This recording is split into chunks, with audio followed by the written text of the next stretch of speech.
সুন্দরপুর নামে একটি গ্রাম ছিল। সেই গ্রামে বাস করত মানিক নামে একটি ছেলে। সে প্রতিদিন গ্রামের আশেপাশে ঘুরতে যেত। একদিন হঠাৎ দেখা হয় টুনি নামের একটি পাখির সাথে। মানিককে দেখে টুনি বলল, এই যে ভাই, আমার নাম টুনি, তোমার নাম কি?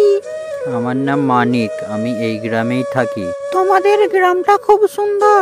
আমি প্রতিদিনই প্রায় তোমাদের গ্রামে খাবারের খোঁজে আসি। হ্যাঁ, তুমি ঠিকই বলেছো, আমাদের গ্রামটা অনেক সুন্দর, সবাই একই কথা বলে। হ্যাঁ সত্যি, তারা ঠিকই বলে। এছাড়াও তোমাদের গ্রামের মানুষরা অনেক ভালো, তোমার সাথে কথা বলেও তাই মনে হচ্ছে। তুমিও তো খুব সুন্দর গান গাইতে পারো। তোমার সুমধুর কণ্ঠের গানের চর্চা আমাদের গ্রামের সবার মুখে মুখে আছে। এই গ্রামে আমার তো কোনো বন্ধু নেই, তাই আজ থেকে তুমি আর আমি বন্ধু হলাম। হ্যাঁ ঠিক আছে, আজ থেকে তুমি আর আমি ভালো বন্ধু হলাম। এদিকেও সন্ধ্যা হয়ে আসছে, বেশি দেরি করা চলবে না।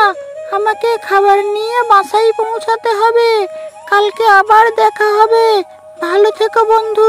হ্যাঁ বন্ধু, ভালোভাবে যেও।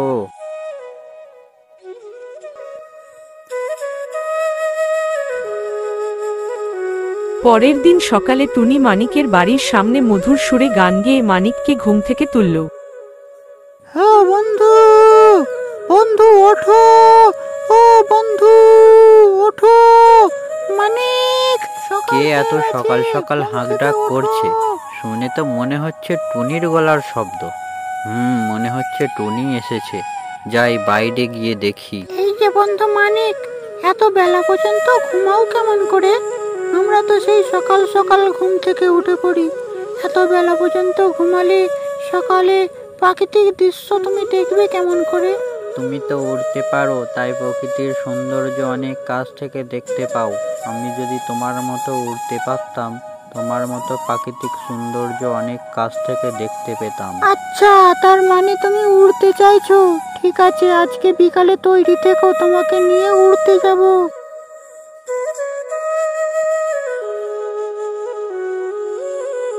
এই সুন্দর গ্রামের সুন্দর প্রকৃতি দেখতে দেখতে উড়ে যেতে কেমন লাগছে তোমার?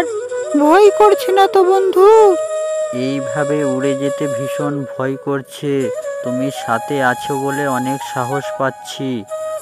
ঠিক আছে, চলো আস্তে আস্তে নিচে নামা যাক। তুমি অযথা ভয় পাচ্ছিলে। আমার সাথে প্রতিদিন ঘুরতে এলে তোমার ভয় কেটে যাবে আস্তে আস্তে। তুমি আমার বন্ধু বলে কথা, তোমায় তো ওপর থেকে ফেলে দিতে পারি না। হ্যাঁ সে তো বটেই, তবে তোমার উপর ভরসা আছে বলেই তো তোমার উপর ভর করে তোমার সাথে ঘুরতে এসেছি বন্ধু। আজ থেকে প্রতিদিন তোমার উপর ভর করে প্রকৃতির সৌন্দর্য দেখব। হ্যাঁ ঠিক আছে, তবে তাই হবে।